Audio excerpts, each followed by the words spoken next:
Good afternoon, all. So, students, last lecture we start our seventh lesson, that is metal and non-metal. In this lesson, we learn about metal and non-metal, properties of metal and non-metal, physical properties of metal, physical state, luster, hardness, ductility, malleability, conduction of heat, conduction of electricity, density, melting point, boiling point, and sonority. Then in non-metal we learn about physical state, luster, brittleness, ductility and malleability, conduction of heat and electricity, density, melting and boiling point. Okay. Today's lecture we learn about what is meant by metalloids. आपण metal म्हणजे काय बघितलं, non metal म्हणजे काय बघितलं. आता आपण काय करतोय तर मेटलॉइड्स म्हणजे काय बघतोय. तर मेटलॉइड्स म्हणजे काय, तर they have properties which are intermediate between metal and non-metal. अशी काही इलेमेंट आहे ज्यांची प्रॉपर्टी ही मेटल आणि नॉन मेटल दोघांच्या मधली असते, इंटरमिडिएट असते. त्यांना काय म्हणायचं तर मेटलॉइड म्हणायचं. ठीक आहे. Some element such as arsenic, silicon, germanium, antimony have property which are intermediate between metal and non-metal. Intermediate म्हणजे दोघांसारखी, दोघांमधली थोडी थोडी. ठीक आहे. Intermediate between metal and non metal. Such substance are called metalloid. यांना काय म्हणायचं, मेटलॉइड म्हणायचं. Arsenic, silicon, germanium, antimony. Filling the blanks मध्ये येऊ शकते, त्यामुळे तुम्ही केअरफुली हे 4 एलिमेंट आहेत ते पाठ करून ठेवा. Okay. Then chemical properties of metal. आता आपण मेटलचे केमिकल प्रॉपर्टी बघूया. फिजिकल प्रॉपर्टी आपल्या बघितल्या. केमिकल प्रॉपर्टीमध्ये सगळ्यात महत्त्वाचा पार्ट आहे तो म्हणजे electronic configuration. Electronic configuration is a basis of chemical behaviour of element. Electronic configuration कशावर बेस आहे तर केमिकल बिहेवियर ऑफ इलेमेंट. त्या इलेमेंटचं केमिकल बिहेवियर कसं आहे त्यावर. Okay. Then see the chart. Metal, atomic number and electronic configuration. Na sodium, सोडियमचा atomic number किती आहे 11. त्यामुळे त्याचं इलेक्ट्रॉनिक कॉन्फिगरेशन किती आहे 2. First shell K shell 2 electrons are there.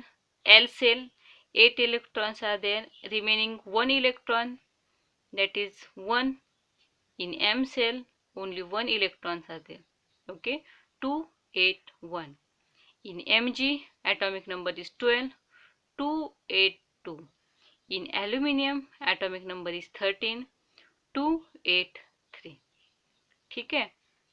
Formation of ion. पहिला आपण इलेक्ट्रॉनिक कॉन्फिगरेशन बघितलं. आता फॉर्मेशन ऑफ आयन मध्ये बघा. Metal have a tendency to lose their valence electron. मेटलची टेंडन्सी काय असते, व्हॅकंटचे इलेक्ट्रॉन आहेत, म्हणजे इथं 1 इलेक्ट्रॉन आहे, 2. आउटर मोस्ट ऑर्बिट कंप्लीट करण्यासाठी याला किती इलेमेंटची गरज आहे तर कमीत कमी 8 इलेक्ट्रॉनची गरज असते. आता यांच्याकडे एवढे कमी इलेक्ट्रॉन आहेत की यांना 8 इलेक्ट्रॉन कोण देईल का रे, नाही देणार. म्हणून हे काय करतात तर एखाद्याकडून घेण्यापेक्षा स्वतः जवळचे व्हॅलन्स इलेक्ट्रॉन देणं पसंत करतात. मग देणं पसंत केल्यामुळे tendency to lose their electrons to form positively charge cation. म्हणजे काय होतं तर ते इलेक्ट्रॉन देतात म्हणून त्यांच्यावरती पॉझिटिव्ह चार्ज येतो आणि त्यालाच काय म्हटलं जातं, कॅटायन म्हटलं जातं. मग बघा कशा पद्धतीने Na gives Na plus plus E 281. मग काय झालं 28 झालं, आउटर मोस्ट ऑर्बिट फुलफिल झाले म्हणजे ते काय झाले, स्टेबल झाले. Then Mg plus plus plus 2E 2 electron त्यांनी दिलेले आहेत. 282 वरून त्यांचं 28 झालेलं आहे, outer most orbit complete. Same here also aluminium plus plus plus 3 electron loss their vacant electron 28 aluminium ion.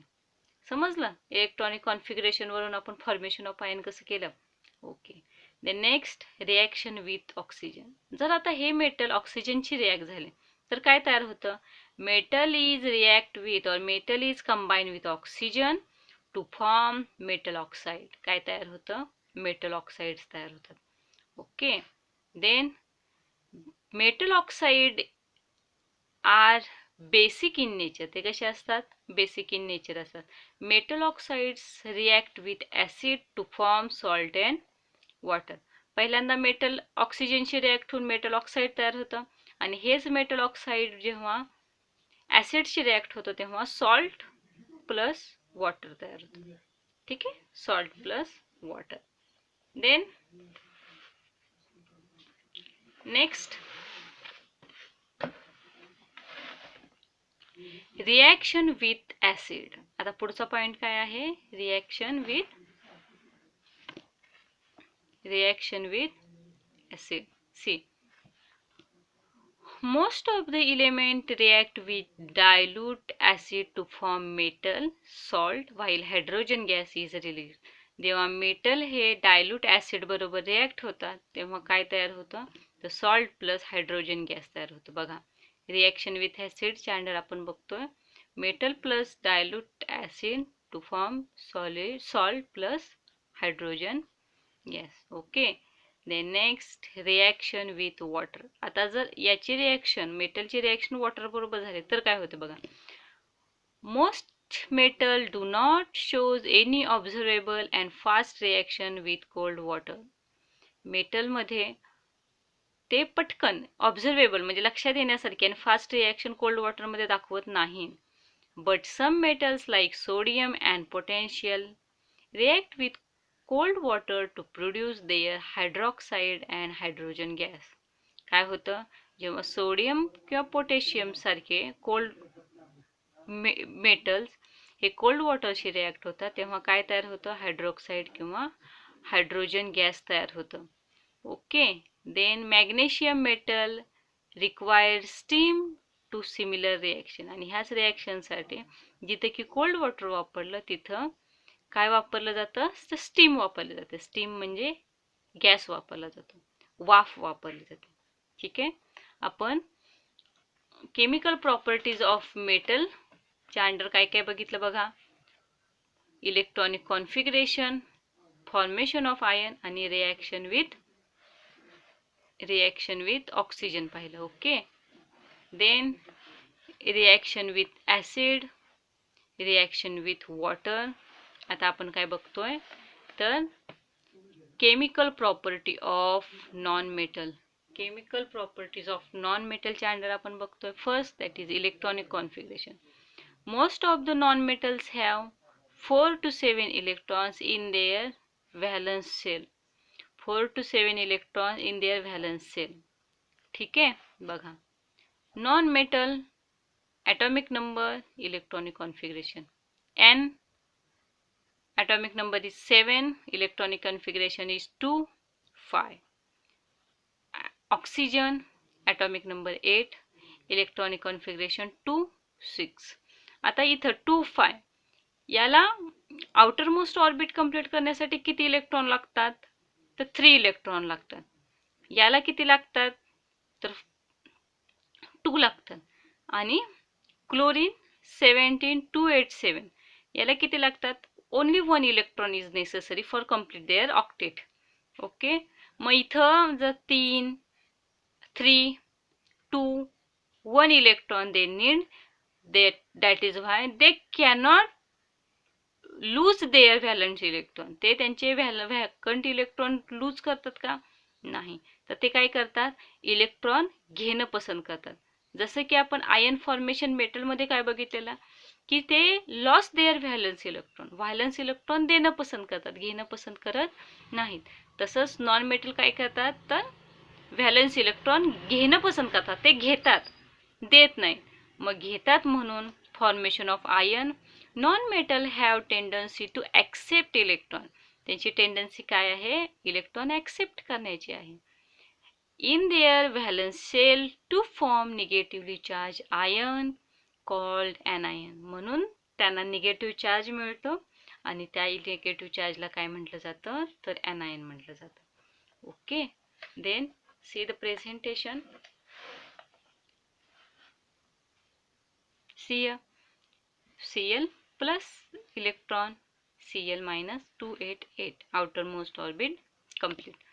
Oxygen 2 minus E, oxygen O minus minus 2 8, oxygen ion, N plus 3 electrons to form N minus minus minus 2 8 nitrate ions. ठीक है. The next, that is reaction with oxygen. Non-metals combines with oxygen to form their ठीक है, non-metals plus oxygen to form non-metal oxides. Okay, जसं metal ऑक्सिजनशी react झाल्यानंतर metal oxide तयार होतात, तसंच नॉन मेटल ऑक्साईडची रिॲक्ट झाल्यावर नॉन मेटल ऑक्साईड तयार होतात. Then see here, C plus O2 form CO2, CO plus twice NaOH to form Na2CO3 plus H2. The oxides of non-metal react with water to form acid. जर non metals हे water बरोबर react झालं, non मेटलचे oxides हे जर water बरोबर react झाले तर ॲसिड तयार होतं. For example CO2 plus H2O to form H2CO3 carbonic acid, SO4 plus H2O to form H2SO3 sulfurous acid, and SO3 plus H2O to form H2SO4, that is sulfuric acid. Okay, non-metals do not react with dilute acid. Non-metal dilute acid बरोबर react होत नाहीत. Okay student, today we going to see about metalloids, then chemical properties of metal and non-metal. In next period we learn about noble gas and other part of this lesson. Thank you. Bye. Take care. Have a nice day.